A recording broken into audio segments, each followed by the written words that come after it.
Chers amis de Café Évangile, où est le roi des Juifs qui vient de naître?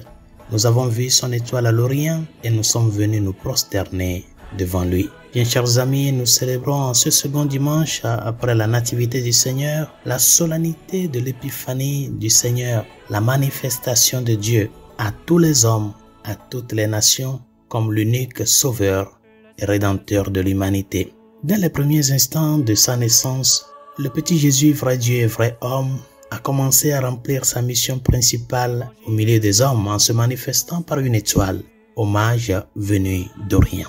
Et lorsque ces mages-là, ces grands sages, ont vu l'étoile, ils ont compris qu'un roi était né, qu'un Dieu est entré dans l'humanité en prenant la nature humaine.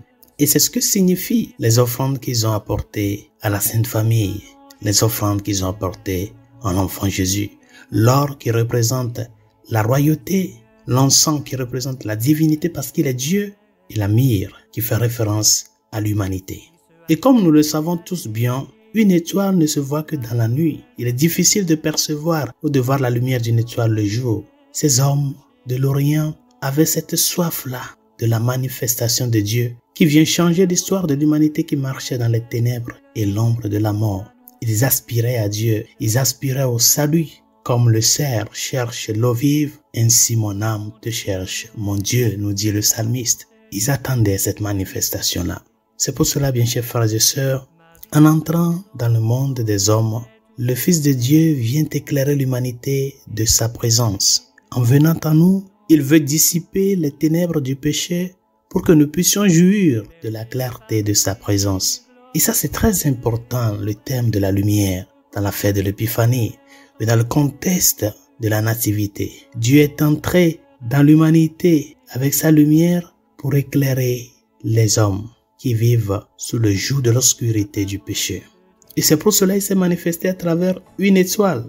Il pouvait se manifester à travers un autre signe. Pourquoi nécessairement une étoile? C'est parce que c'est lui qui vient illuminer ta vie, apporter la lumière à ta vie, te montrer le chemin de la vie, te guider. Et où se trouve donc aujourd'hui cette lumière du Christ? Où pouvons-nous atteindre cette lumière? Chers amis, il y a deux présences réelles du Christ qui nous éclairent, qui sont source de lumière. La parole de Dieu et la conscience humaine, cette conscience qui est la voix interne de Dieu que tout un chacun de nous avons. La parole de Dieu est lumière, chers amis.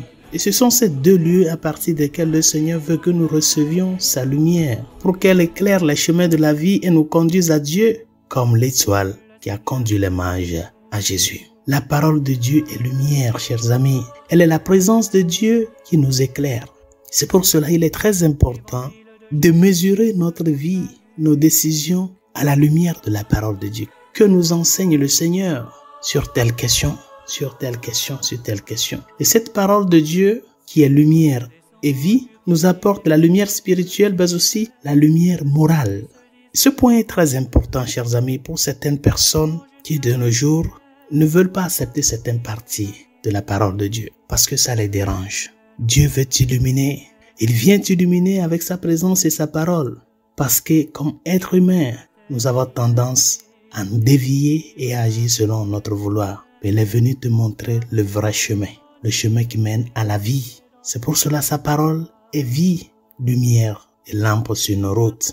La deuxième présence réelle à travers laquelle le Seigneur nous apporte sa lumière, c'est la conscience humaine. Chers amis, la conscience humaine, cette voix intérieure, est une lumière de Dieu qui vient nous éclairer. Mais cette conscience peut parvenir à être aveuglée et errer si elle n'est pas éduquée. Si elle n'est pas éduquée à la lumière de la parole de Dieu, si elle n'est pas éduquée à la lumière de l'enseignement moral de l'Église, de l'enseignement moral de la Sainte Écriture, la conscience humaine doit être éduquée. C'est pour cela que nous avons les lois, nous avons les préceptes, les commandements. C'est pour que cette conscience qui a tendance, du point de vue de notre inclination au mal, qui a tendance à errer, qu'elle puisse rencontrer la lumière nécessaire qui la guide dans la parole de Dieu, cette parole que l'Église est appelée à préserver et à transmettre fidèlement. Et ce point est très important, la question d'éduquer la conscience, surtout pour les jeunes. La conscience s'éduque.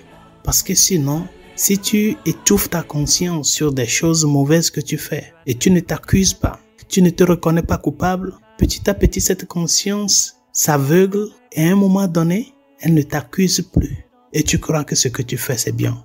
Il faut être sincère envers soi-même. Il faut lutter à donner une rectitude à la conscience. Accuse-toi, juge-toi sur ce que tu as fait de mal. C'est comme ça, petit à petit, que tu peux maintenir ta conscience comme une lumière qui te guide. C'est pour cela, chers amis, la manifestation de Dieu comme lumière des hommes en ce jour de l'Épiphanie vient nous rappeler la nécessité de cette lumière qui nous apporte pour illuminer nos vies. Deuxièmement, lorsqu'on entre dans la présence de Dieu, la première des choses que l'on doit faire, c'est d'adorer Dieu. Dieu mérite d'être adoré. Et c'est pour cela qu'il nous éclaire de sa lumière pour que nous le reconnaissions comme Dieu et que nous nous reconnaissions comme humains, c'est-à-dire que nous parvenons à reconnaître les devoirs que nous avons envers lui. Dieu mérite d'être adoré. Quand tu rentres dans une église, n'oublie pas qu'il y a une présence réelle, vraie, sacramentelle. Dieu est présent. Fais la génuflexion. Aujourd'hui, beaucoup de gens entrent dans une église et s'assoient comme si rien n'était. La manière de faire tes gestes et actions exprime aussi ta foi. Dieu doit être adoré. C'est la première des choses que les mages ont fait, rentrant dans la maison de Nazareth. Ils se sont prosternés devant lui. Et chers amis, le grand cadeau, le grand don que Dieu nous a fait, c'est de se donner à nous. Il s'est donné totalement. Les rois mages ont honoré ce Dieu fait homme, qui est roi, en lui offrant l'or, l'encens et la myrrhe. Qu'est-ce que toi, tu lui as offert en ce Noël? Qu'est-ce que tu lui as apporté? Ou bien tu es seulement venu les mains vides pour recevoir de lui? Lui aussi, il attend quelque chose de toi. Du moins, ta gratitude, ta disponibilité à lui être fidèle, même si ce sont tes péchés, apporte-les lui, afin que lui, dans sa miséricorde, puisse te pardonner. En ce jour, nous tournons vers toi, Seigneur.